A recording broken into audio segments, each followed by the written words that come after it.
acercándonos a lo que vendría a ser una marcha normal, sobre todo en las amputaciones más altas, ¿no?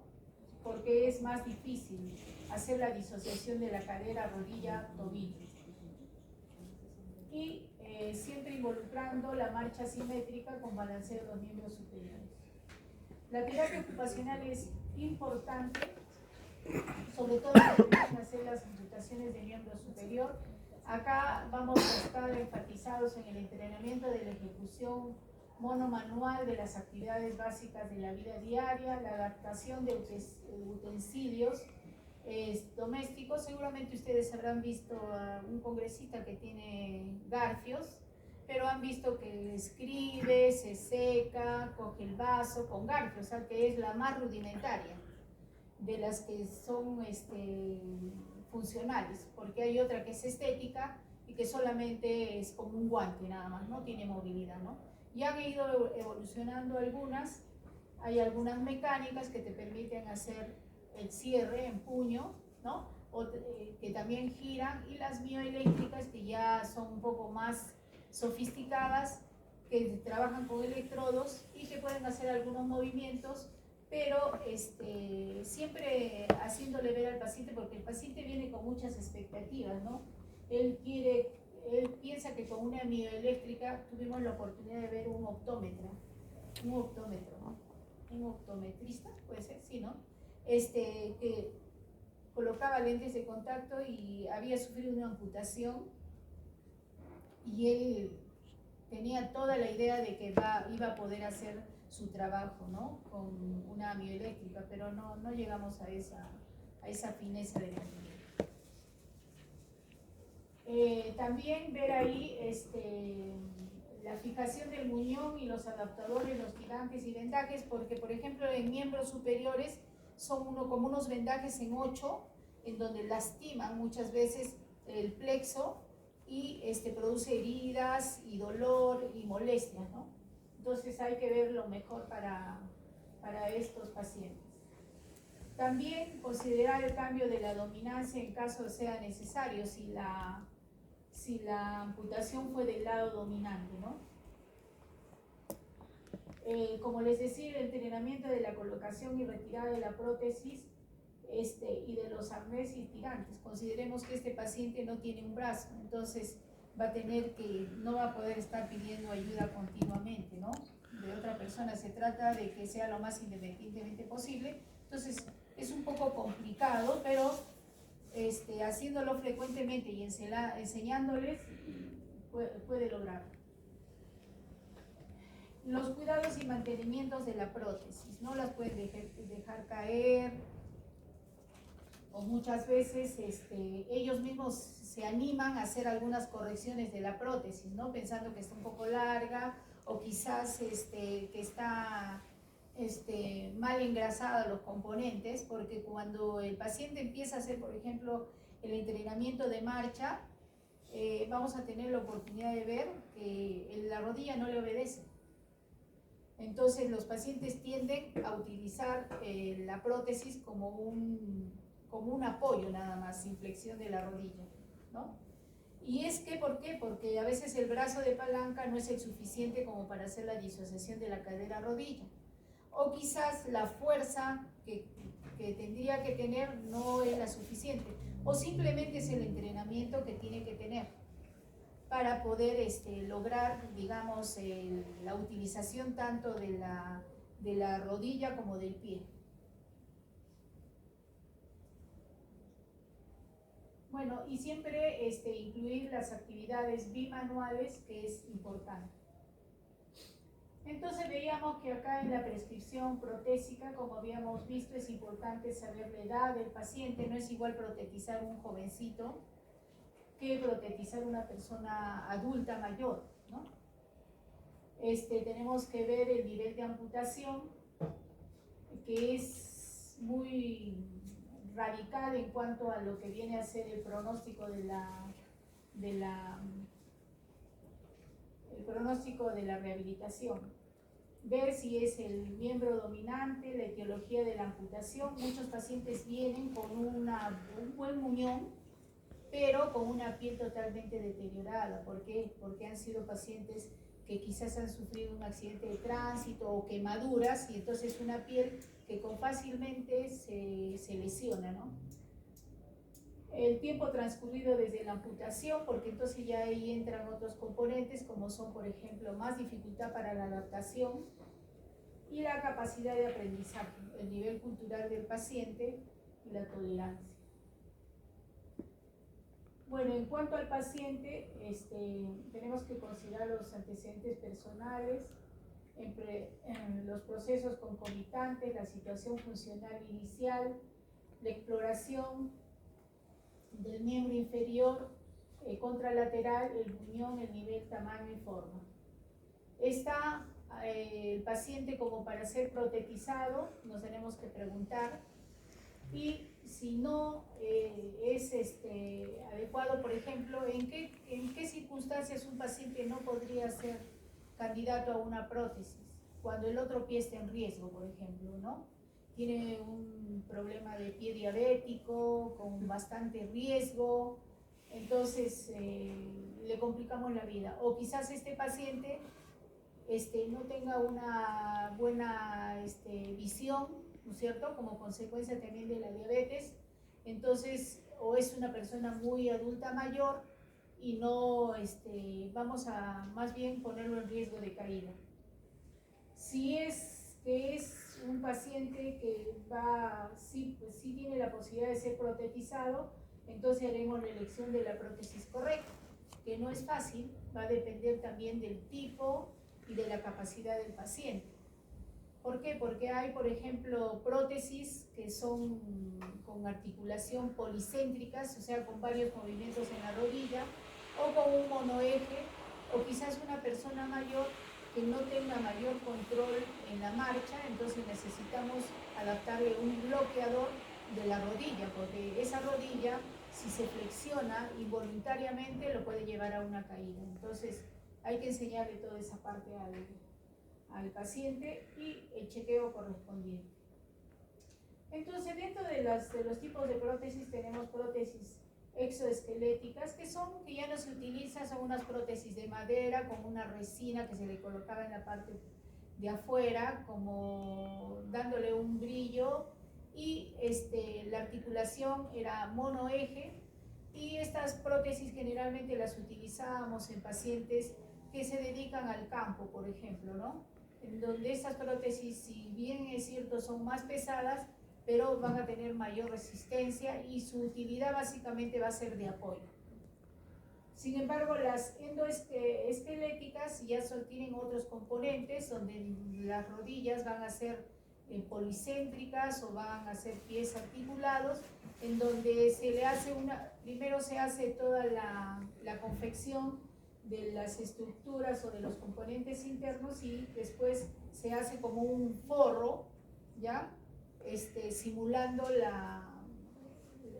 lado contrario, ¿no?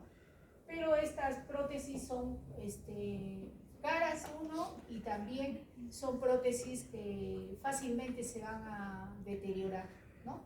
Entonces, mal le podríamos dar a un paciente que va a ir al campo, se va a meter al barro, va a haber terrenos desnivelados, etc. Entonces, se va a malograr con facilidad. Y también, según la función, vamos a ver que son prótesis pasivas, como las que habíamos visto, las exoesqueléticas, o las prótesis activas, que permiten realizar movimientos de pinza, prensión, etcétera, en cuanto a lo que es miembro superior. Y como seguramente ustedes habrán visto ya en lo que es internet, hay pues desde las que sirven para nadar hasta las que sirven para estar fuera del agua, ¿no? Dentro de las prótesis de miembro superior tenemos que considerar todo lo que son los niveles de amputación, la función y la fuente de energía a utilizar. En este caso, por ejemplo, las mecánicas o de energía corpórea, las mioeléctricas o de energía extracorpórea, y las híbridas de energía mixta. Aquí tenemos una básica, como les dije, miren, es como un arnés que, miren nomás cómo hace ya la presión en la parte axilar. Entonces tiene ese componente que se activa básicamente con los movimientos del hombro. Tiene es una enzima de codo, tiene una articulación de codo y la pieza terminal es un garfio. Acá tienen las transhumerales y las radiales.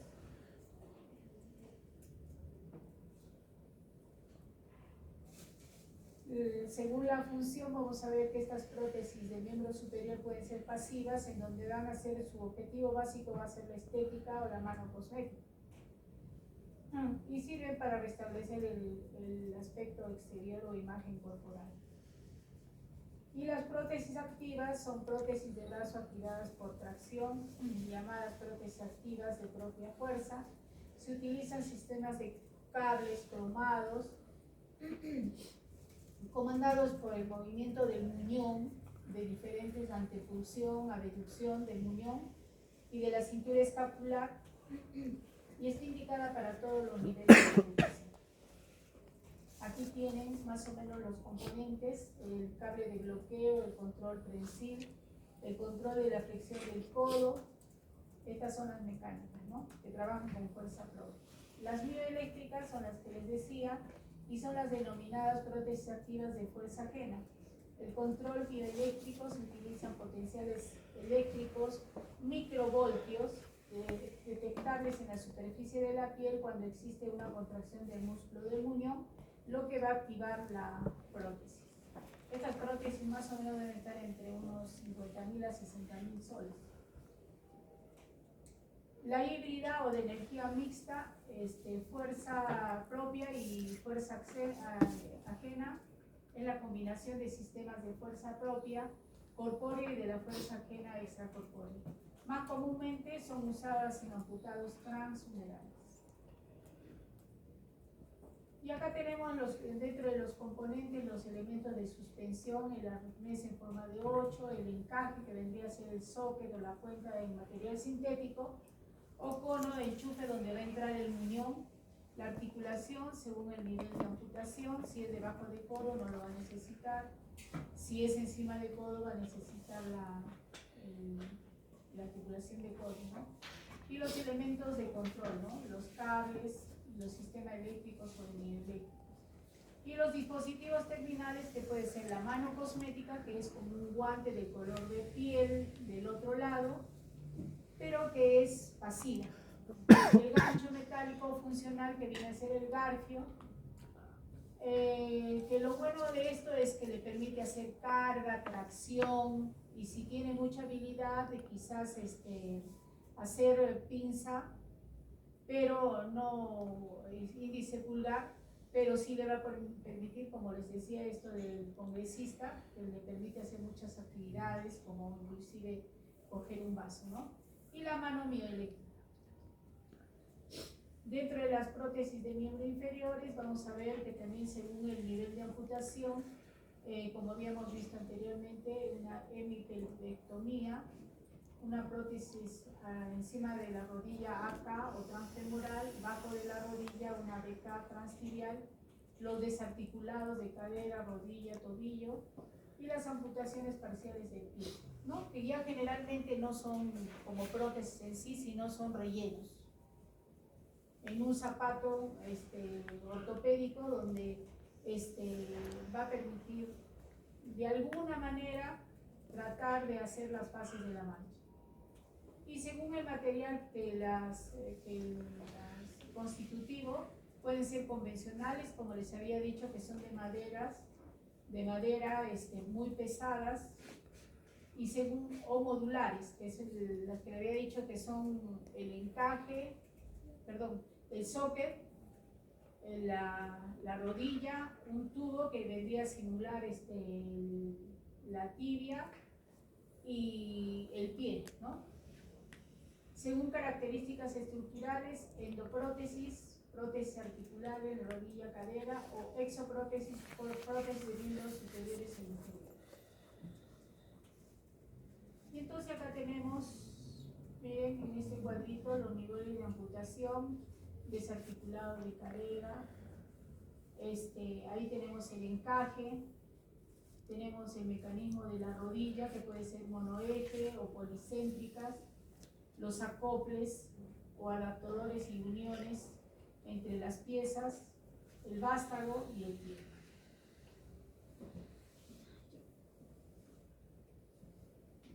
Acá tenemos las transfemorales o transtibiales.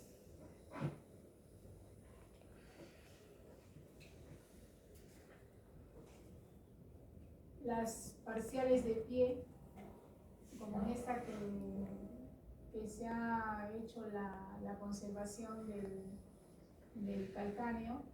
Entonces es otro tipo de prótesis donde digamos que va a ser un poco, digamos, pasiva, porque lo que va a hacer la contención y también le va a dar la posibilidad de calzar, ¿no?